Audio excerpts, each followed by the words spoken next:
Welcome to the CEO Project Podcast, where Jim Schlexer, author of the best-selling book, Great CEOs Are Lazy, and the founder of the CEO Project, provides ideas and tools to help CEOs of mid to large-sized companies grow and optimize their businesses. Now, let's get started with the show.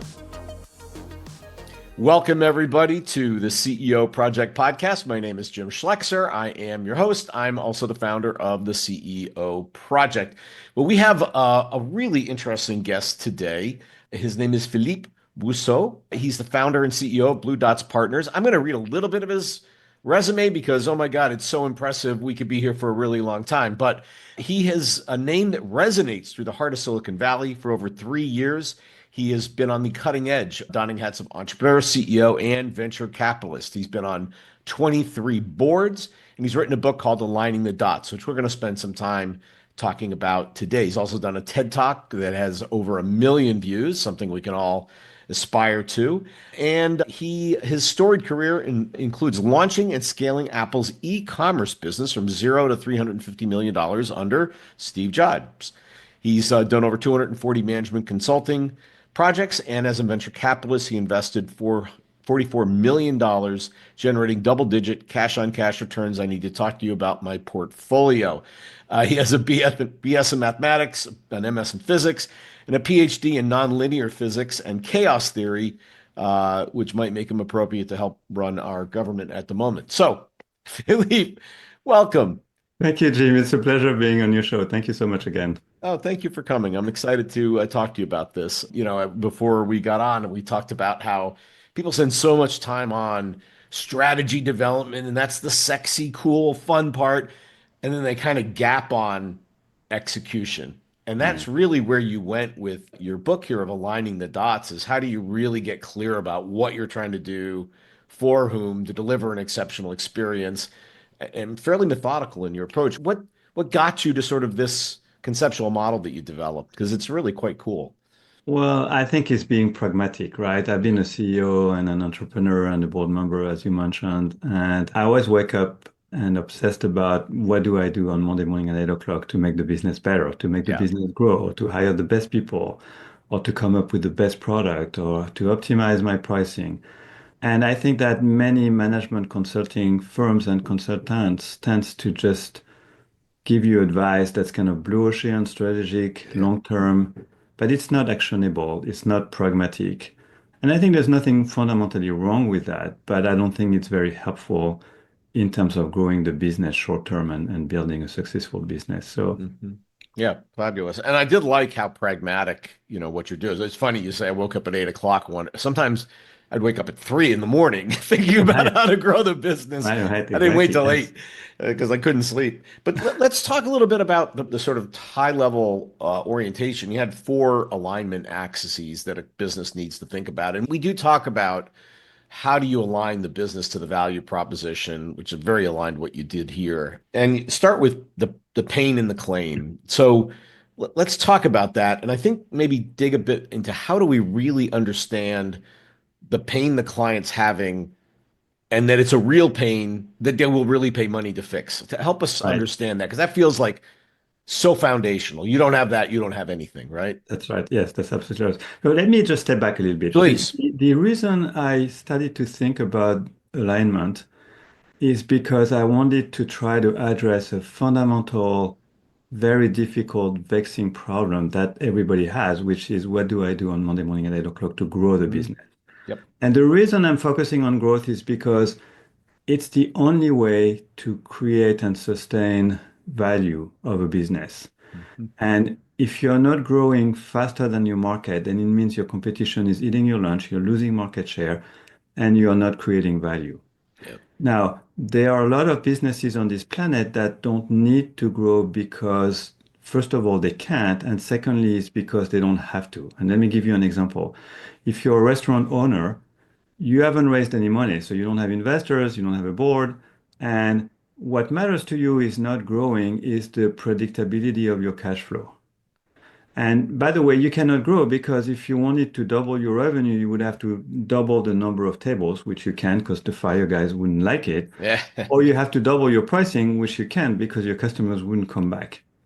So there's a lot of businesses that are not, that don't have to grow, and there's absolutely nothing wrong with that. And by the way, they constitute the vast majority of the economy in this country and in Mm, fact in the world. mm, What I'm focusing on is business who have to grow because they have to create value, because they have investors, and because there's an expectation that they need to create value. And the only way to create value is to grow faster than your market. yeah. So then the question became, again, from a pragmatic standpoint, And is by the way, I okay, just well, want to tag in on that. yes. I don't think that's the only reason to grow. I Mhm. think part of the reason to grow is to attract great talent. Correct. Yes. Because good people, they go, look, if the organization isn't growing, I'm not growing. And Right. so I'll go find someplace I can grow, not here. So I Right. think even if I didn't have investors or the obligation of capital, I'd feel a need to grow and maintain the people that I had in the organization. Otherwise, I'd lose them.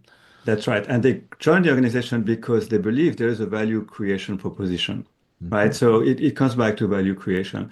The other thing is you have to grow simply because of inflation, Yeah. right? So if your top line is flat and inflation is at, 2 to 5, 6%, whatever it is, then you have to grow because you're going to have to increase to pay people their salary at a higher rate and so on and so forth. So growth to me is really, and it's a really hard question. It's a bit like saying, what do I do on Monday morning at 8 o'clock to become a good parent? Hmm. It's a very simple question, but really hard to answer. And there's Yeah. no books, or there's thousands of books, which is the same thing, that will tell you how to be a good parent. And there is no diploma. You cannot go to school and say, okay, now I know how to be a good parent. Hmm. And every child is so different, the same way every company and every business is so different. So then what I realized is I've been on 23 boards and I got tired of the lack of understanding why the business is not growing. I would ask that question, so well, why are we not growing anymore? I was like, well, the sales guys are not good enough. They're not selling anymore. We need to fire them and we need to replace Hmm. them. Or we need to have a big discount because people don't buy anymore. Or we need to change our tagline, our logo. And I realized that those were not really answers to the question because they fundamentally did not address the reason the business is not growing. And the big insight I had about 10 years ago was that I realized that if you want to grow a business as much as you can within your target market, you have to perfectly align your business with the market. It's Hmm. the misalignment that creates friction and that makes the company not grow as much as it can. Very much like a mechanical watch. If you misalign Yeah. those gears inside the watch, it may still ticking, but it will start to slow down and eventually it will stop ticking. And it's the Mhm. same with the business. If you misalign with your target market, you will slow down and you will become irrelevant and eventually die. So then the next step was, well, what does it mean to align my business with my target market? And I had another epiphany, which is I realized there's four universal axes of alignment between Hmm. any business and its target market. And the stunning fact is that it doesn't matter what the business does, doesn't matter how big it is, doesn't matter where it is, doesn't matter what business model it uses. And the first of the alignment is the one you mentioned, which is the pain and the customer and the claim that the business makes have to be aligned. So back to your question, how do you know if there's a pain? Well, if people are not willing to solve that pain, then there is no pain. And I call that an inconvenience. They may complain about something, but it's like, yeah, I wish I had that. And it's like, well, would you buy it for $200? No. Okay, well then Yeah. It's not a very big pain then, is not it? a very big pain. So the pain is there's two axes of the pain. One is the intensity of the pain, and the second one is the urgency to solve that pain. Mhm. And you can have a very high pain, but there is no urgency to solve it. Hmm. So, like in a medical world, you can have very high pain, but it's like there is nothing we can do about it. You have to wait 3 months. And there is very small pain that could become a very big pain if you don't address it right away. Like you break your arm, well, you do have to have surgery. And if you don't, you're gonna get worse. Yeah. So to me, the definition of the pain is something that it's a state that the customer wants to change and is willing to pay money for. Now, the amount of money depends on what the pain is, obviously. Yeah. And then what happens is really critical is you have as a business, you have to identify the cluster of people who have that pain, right? So if I sell dog food, I don't want to talk to anybody who doesn't have a dog because it's like, I don't have a dog. I'm never going to buy you food. So you have to understand that the pain that you have at the price you want to address that pain will define your market, and you have to Yeah. understand is what is the characteristics of those customers within that market segment. That's what I call the target market. Got it. Yeah. Interesting. The intensity question, though. or the urgency, pardon me. If I have a big pain with low urgency, that feels like a hard sale versus I'd rather see somebody who's fairly urgent, they're Yeah, I like, I guess. really need to solve this pretty quickly. That's Right. a more interesting. We used to say when I was in sales, like no pain, no sale. Right, right. Well, I would say a little bit different. It's not a hard sell, it's a long sell. In other Uh, words, you will eventually close because they will need to address that pain. But there is no urgency to buy, right? So I could got say, it. look, I want your product, but I'm not going to have the budget until Q4, but I Yep. need your product because I need to solve that problem. Then you're still going to sell, but you're just not going to sell right away. Okay, so urgency correlates to sales cycle more To than sell anything cycle, else. that's Yeah, correct. okay, got it. Yeah. Interesting. Okay, so let's say we've got a pain. It's clear people want to pay. We've identified the clients. At that point, we build our claim against it to say, hey, that pain you're experiencing, I can solve that for you in these ways. Yeah. So that's the second axis, which is the messaging, which is the expression of the claim, Yeah. and the perception, which is how that claim is understood by your prospect. Uh, Those two things must be aligned. So I always give the example, I have a product for somebody, it's exactly the product they want at the right price, but I describe that product in Korean to that person and the person doesn't speak Korean, yeah, yeah. they will never buy the product, even though it's the perfect product for them. Yeah, yeah. The reason they don't buy the product is because they don't understand what you're talking about or they Mm, don't resonate. So I give you another example. I've been skydiving for a long time. I've got over 1,000 jumps. If you were to come to me and you want to try to sell me a gear and a parachute, and I said, well, is this zero P? And you're like, what's zero P? It's like, Jim doesn't know anything about skydiving. There's no way I would buy anything from him because he doesn't speak the jargon. He's never done a skydive. yeah. So that's what I mean by aligning the claim, the messaging, which is how the claim is expressed and communicated, and the perception, which is how it's understood by the prospect. Hmm. Interesting. Does the credibility of the company fall in that perception, right? I mean, Yeah, let's say I said I was going to fix your railroad locomotive, to your point, and I really don't know much about railroad locomotives. right. I don't have credibility in making the claim. Right. So the way you express the claim doesn't resonate with the world I live in, and I'm gonna be very skeptical and I'm gonna start to ask a question, and I realize Jim doesn't know anything about this particular product. So That's what I'm what I'm hearing doing. though is that in the presentation, I need to, this is going to sound weird, but use the code of that particular Exactly. market so that they know I understand, right? It's like Right. if you know when you say zero P, and if I don't know what that means, but It if means I zero, did, I'd zero. go, oh, okay, he knows what he's talking about, It right? actually means zero porosity, means there's very few air that's going through the material. Got it. Okay. But think of it as a language. You need to speak their language. They use Yeah. jargon, they use expressions, they use contractions and words. And if they see that you don't understand or you don't speak those words, they're going to be very skeptical. And they're like, this person doesn't understand my pain. He's just trying to sell me something and it's Yeah. artificial and it's not authentic. I will never Interesting. buy it. No, that's great. So the language can communicate the Yeah. capability. That's really good. So what's the third axis The after third one we've is got the way, pain, we've got messaging, and it's perceived hopefully yeah, correctly? the third one is the way I want to buy the product and the way the product is sold in the marketplace have to be aligned. So imagine you have a headache and I have a pill for your headache, and I said, Jim, you need to come to the Bay Area to get the pill. You're like, well, wait a minute, I'm in DC. Why can't I just walk to the pharmacy and buy the product there? Yeah. So it's all about frictionless transaction. At that point, the prospect has decided to buy, the transaction happened, and okay, now I need to acquire the product. How hard is this going to be? Yeah. And the best example is Amazon, frictionless transaction, one click purchase. It's very easy. And again, it's post the decision to buy the product. It's like the process by which the product or the service is acquired has to be as frictionless as possible. Yeah. Yeah, I actually was reading something the other day that your brand is in that customer experience, right? Yes. So that process of purchasing is part of your brand, and the brand could end up being you're really difficult to work with, right? Five sits of paper, three cosigns, enter the data four times. You're driving me crazy. I don't like you very much. Yeah. Or As even opposed the to transaction. Amazon, genius, one click done, right? Yeah. I always give the example of Apple stores. So if you go to Costco, you have a bunch of stuff in your cart and there is 15 people in front of you to pay. You go in the register, you stand in line, you pay, you wait and you pay. Apple, there is no register. The Yeah. cash register comes to you. The guy comes with his iPhone and his little device and he said, okay, would you like to pay now? Yeah. So it's the reverse movement. You don't have to stand in line and wait. They come to you, the cash register comes to you, and the transaction happens right there with you within 30 seconds, and you're done.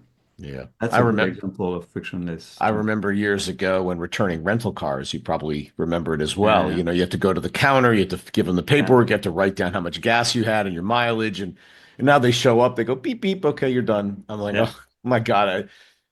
In fact, I think but my fundamental preference for car brands was because the first company to have it was the one I began to use, and I've never Oh, gone really? away. No, I've never gone away since. So literally Right. that change in Frictionless. the friction level caused me to be brand preference. Yeah. That one thing. It's Yeah. crazy. How do you deal with, I mean, a lot of companies that we've dealt with are being compared to Amazon, and this is a real problem because, they have semi-infinite money, right? And most of the people we're dealing with don't have infinite money, and they go, when I'm trying to build an e-commerce or capability order, people think about when I go home, I order my whatever on Amazon with one click. Why can't I do it with you? How do you deal with I can't compete with them economically and build the kind of system they can build, and yet that's what the expectation of clients are. Right, because I think it's the wrong frame of reference. So I Okay. always say it's not about competing and being better than Amazon, which is almost impossible Right. unless you have a trillion dollars. But it's all about being different. Okay. So at Vudos, we advise company on how to grow. I'd never compete against McKinsey and Bain and BCG. And I always say they are different. What they do is great, and they are actually amazing companies, which is true. Hmm. And I sincerely believe that. But they don't do what we're doing. They don't have the methodology, they don't have the tools, they don't have the experience. And I tell the prospect, if you think Bain or McKinsey is better and you're willing to spend $1 million, by all means, you should do it. I have no problem with that. You have to Yeah. do what's best for you. Mm. So if you're a small company, I wouldn't try to compare with Amazon and say, well, Amazon does one click, we have to do one click and 1 hour delivery to the doorsteps, which is impossible. I Yeah. would say, yeah, Amazon is great. They're amazing, an amazing enterprise. But what we do is different. We're selling it this way. And if you like it, great. And if you don't, that's fine as well. Yeah, it's more about working with what's in the customer's head. Right. That's really the issue. I hear you on the point, but they'll always go, well, I don't know why you can't do what they can do. Not 1 hour delivery, but just the ordering experience, right? Is where we see people bumping into it. Yeah, You I can you mean, can get close, by the way. You can get quite yeah, close. I think you try to be as close as you reasonably can. And if you set the expectation correctly, then you have to meet that expectation. And Yeah. you have to set the expectation, say, hey, we're a small company. We cannot do what Amazon does. We don't have the 275 warehouses they have in the US. We don't have the thousands of trucks they have and the Yeah. drivers. And people understand that. They understand that. And I say, we cannot deliver within a day. It's going to take 3 days. And Yeah. that's just the way it is. We run into this in the CEO business. There's another organization that's intensely social, very, very social, really good business network. And when we're dealing with somebody who's thinking about them versus us, we'll say, look, if you're trying to solve the problem of I need more friends and I need a bigger network, they solve that problem way better than we do. Join them. But if you're looking to improve your business, we solve that problem better than they do. Join us. And so really it's about you tell me your problem, I'll tell you which one of us you should go to. Yeah, and I think that's very smart. And I think that's the way it should be. It's like, this is what we do. This is the thing we can do. This is the things we cannot do. Hmm. And if you need that, we're great. And if we need, that's not what we do. And you have to be honest and just not try to please the customer, who in any case will be disappointed. Well, no doubt. If they want a big network, we're the wrong Right. people. Yeah. What's the fourth axis then? So now It we've is got the the order in our hot little hands. Now what? right. So claim versus pain, perception versus message, and then purchase versus sale is the third one. The Right. fourth one is actually my favorite one because I stole it out of the Apple playbook. So Nah. I worked directly with Steve Jobs, as you mentioned, and yes, that's how I lost my hair. In case anybody, Yeah, and a full head of hair before I right? met him. And but I learned a lot of really interesting things from Steve. And one thing I learned, which it was kind of ironic because I realized that lesson, I learned that lesson after I left Apple, not while I Hmm. was there. But what I realized is that everybody is in the exact same business. I realized there is only one business on this planet. And it doesn't matter what you sell, doesn't matter who you are, doesn't matter what you do, doesn't matter what your customers are. We are all in the exact same unique business. And That unique business is the manufacturing and delivery of delight. We're in the business of delighting our customers. Mhm. Even B2B, you think that's true? Even B2B, any business. I actually don't know anybody who is not in that business. And Huh. if somebody thinks they're not in that business, then that business is not gonna survive for sure. Okay. Now, the question is, what is delight? What is delight, and how do you do it? What you really need to align on the fourth axis is the expected delight and what you deliver to that customer. Those two things have to be aligned. Right. So I give you an example. If you go to a three-star, I think the second story of the Eiffel Tower has a two-star Michelin restaurant. Yeah, it's called And Jules yeah, Verne. It's that's fat. right. By the way, Jules Verne, that's it's exactly right. fabulous. I've been there. Yeah, I've actually never been. So if you go there or if you go to 2 blocks away to a McDonald's, which they are in Paris, I can easily argue that it's the same product. At the end of the day, you're putting food in your stomach. Same I, thing. I don't think any self-respecting French person would describe it that way, but Well, I okay. know, but I guess I've been in Silicon Valley for too long. But what happens is the expectation of the experience is vastly different. Yeah. So Jules Verne will say, we're a two-star Michelin restaurant and we'll greet you and we're going to do this and that. McDonald's says for 99 cents, you can eat very quickly and in 10 minutes you're out and you can go on with your life. Yep. So what happened is if you were to switch those two expectations, it'd be a disaster for both of them. So the expectation of delight is dictated by the business. You have to control that. And then when you deliver, you have to be slightly above that expectation. Not a lot above because you're leaving money, your pricing is off, and not below because they'll be disappointed. So, that's what's important. I give you another example. I'm selling you a glass, a glass of water like this. There's no water, just a glass. Mhm. And it's $2 and the typical same glass is $1. Mhm. And then, before I sell it to you, I said, Jim, you're gonna buy that glass. You want to try that glass? It's gonna be $2 instead of one compared to the other, but it's very heavy. And it's very heavy because you cannot break it. You can you can drop it on a slab of concrete, you will not break. So if I didn't set that expectation about the claim, which is this thing will never break, and I attached the higher pricing to it, before you grab the glass, you would have grabbed the glass and said, oh my gosh, it's $2 and it's heavier. There's no way I'm going to buy this glass. So that's what I mean by setting the expectation. And a lot of businesses forget or don't set expectation correctly. Their competitors do it or the media, and then they lose control. And then they think, oh, I have to change my product. I have to make that glass that's unbreakable Mhm. or the same weight at the same price, which you probably can't. Instead of saying, yeah, of course my glass is twice expensive, but you know what? You're gonna buy this $1 glass, you're gonna break in within 9 months, and you're gonna buy another one. And guess what happens 9 months after? You're gonna buy another one. Mhm. As opposed to buying one, you pay $2, you never have to buy again. So that alignment is really critical. This is what is expected in terms of delight and what do you deliver. And that expectation, you modulate it depending on who you are and your product and what you're trying to achieve. And Mhm. that's the business everybody is in. In marketing, I get taught, controlling customer decision-making criteria was a really important element. It's sort of what you're doing, right? You Yeah, you make unbreakability important and then you deliver against it, right? that's right. And then because you uniquely, it's when you see these little grids of compare us to the competitors and they're check, check, check, check, check. Well, that's controlling the basis of decision making. That's That's right. exactly what they're Yes. doing with it. Yeah. So I like that line of it. Have you ever, and it reminded me of something I learned early in the quality days of quality function deployment was a Japanese concept. Did you ever get Hmm. exposed to this? Talks Yeah. about expected quality, toilet paper in the stall in the bathroom is an expect, and if it's not there, it's expected, but it's not there. Right. Right. I'm very disappointed, right? Right. And then there is what they call surprising quality, which is, I don't know, after you do your thing, this little puff of perfume, which you didn't expect, but ooh, that Right. was Right. nice, Right. and the whole idea was adding these unexpected, surprising qualities is part of where delight comes from. That's right. So, and that's what I was saying, where you set the expected delight and then you deliver a little Just bit a little over that, more. just a little thing. Yeah, And that little thing actually is a big deal and makes a big difference. interesting. Because it's memorable and unexpected, as you said. Seth Godin talks about this about being remarkable, meaning worthy of remark, Yes. which is part of virality. The example I was used when I talk about that is CVS, the pharmacy. Mhm. They give you a 3 meter long receipt.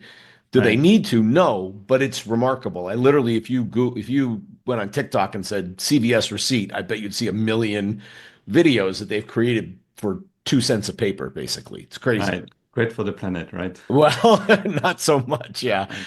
The Green Party hasn't jumped on them quite yet. So, Not yet. so I love sort of the alignment. And where do people, of those four axes, where do you see people going off the tracks most frequently? Where do They they go go? off the track in all of them. So Uniformly?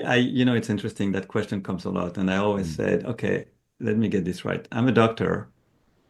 You come to me and you say, well, which one of my organs, should I take care of my heart or my lungs or my liver? And it's like, or my brain. And it's like, Jim, they Yeah. are all actually important.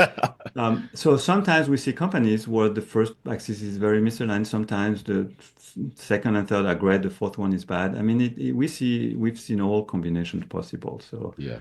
there is no pattern that we've seen exactly like a doctor would see an appendix in the morning and then a COVID case and then a lung cancer in the evening, something like that. So it depends. But it is sequential, right? If you're Oh, misaligned yes. on one, you're Yes. unlikely to be aligned on two, three, four. It is highly unlikely, Yeah, actually. they are sequential, and you said it earlier, which is the foundational piece is the pain and the claim. That's where you have to start, Hmm. because if you don't have that, then you cannot build anything on the top. So yes, they are sequential for sure. Interesting. We talk about developing what's called a mafia offer, meaning understanding the client's problem so well that when I make my claim, my offer to them, they'd be crazy to say no to me. Right, It's right. that good. It's that on point. It's that de-risked. You'd be insane not. And the example we use is we have one member we work with that does software for the nonprofit space, and the Mm-hmm. software helps them raise more money from large donors. Mm-hmm. And they say, if you don't raise 10 times the cost of the software in the first year, it's free. Wow. Yeah, you'd be crazy to say no. Yeah, Right. that's a mafia offer. Yeah. And he knows, by the way, that he raises 20 times more. Right, right. So So it's not a it's big even offer for better. him, but it sounds amazing when you hear it. Yeah, and what I like is the authenticity of the claim. They're like, I believe in my claim, and if we don't deliver, then you don't have to pay. Yeah. And I think there's a lot to be said about that. Yeah. Funny enough, not everybody says yes, which I find crazy, but Yeah, it happens. probably because they doubt. They're like, well, this cannot be true. Right? This guy is not, I'm not gonna believe it. I don't know. Yeah. So give me just And by the one, way, Jim, just to please. double click on this, I think it'd be really interesting to go back to those people who say no and understand why they didn't buy. So we do We a lot might of be great missing, work. something, right? Yeah, and I think that a lot of businesses we work with, a lot of companies don't fundamentally understand why people buy and most importantly, why people don't buy. And they Mm. don't dare to ask for whatever reason. So we do a lot of customer and prospects interviews. We call that getting the market truth and really Hmm. understanding what is happening. And because we're Blue Dots, we don't work for the company. We say, look, you didn't buy, you made the right decision. I'm not trying to shame you. I'm not trying to sell you anything. I just have one simple question. Tell me in one sentence, why did you decide not to buy the product? And we Uh-huh. learn a ton, and it's very insightful always. Interesting. Give me one just success story of somebody you've worked with and run them through this process and dramatically changed their outcome as a result of it. Yeah, we had a company that was delivering meals to busy employees. And it's like you're in the middle of a budget meeting with 12 people around the table. It's 12 noon, everybody's hungry, and you're in the middle of building that budget, and you really don't want to break, the session, and everybody goes to the cafeteria or in their car. So you get your iPad and you pass it around and you order meals. Now, there's a lot of companies doing that, but this particular company had a very interesting point of view, which is we really care about the quality of the food and the fact that the food that we deliver is very healthy. Hmm. It's a very healthy, conscious CEO, and she actually had a nutritionist as part of her team that was building those menus and those meals. And if you're a vegetarian, they wanted to make sure that it's balanced. You get all the calories you need, all the vitamins and everything else. And also, all the packaging was very planet friendly. Everything was compostable and biodegradable, and she was very careful about no plastic and saving the planet. Mhm. And she was doing well, and she wanted to grow faster. And we started to talk to customers, and ask them why, what is it that you like? What did you buy? There's 10 other companies doing exactly the same thing. Mhm. And the answer we always heard was like, because it's healthy. And imagine you go back to your spouse and you say, today I had a healthy meal. I had a salad and I had a fruit and I had a yogurt and I didn't have that big steak that I usually have. And so we then went back to the CEO of the company and we say, remember when you hired us, you described your business as selling meals to busy employees. That was the way she was describing it.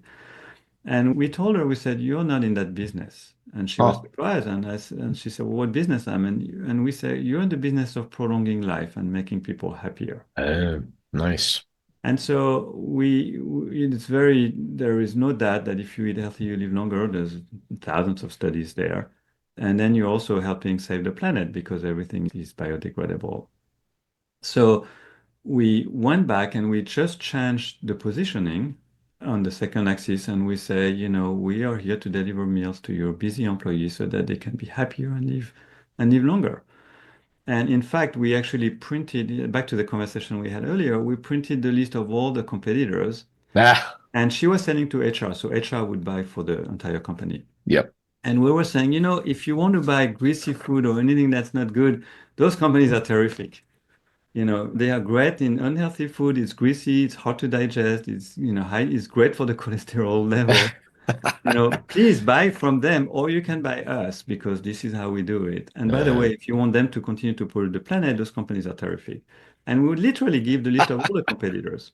And the yeah. HR goes, no, no, I don't want to know. Yeah. So How then am I when going to we vote for that after you Right. And then expose when we it? realized is we could increase pricing by 17% because we're Wow. different. So we increased pricing by 17%. And then they actually implemented. So they didn't have to change the product at all. It was exactly the same product, but they changed the expectation. They changed the messaging.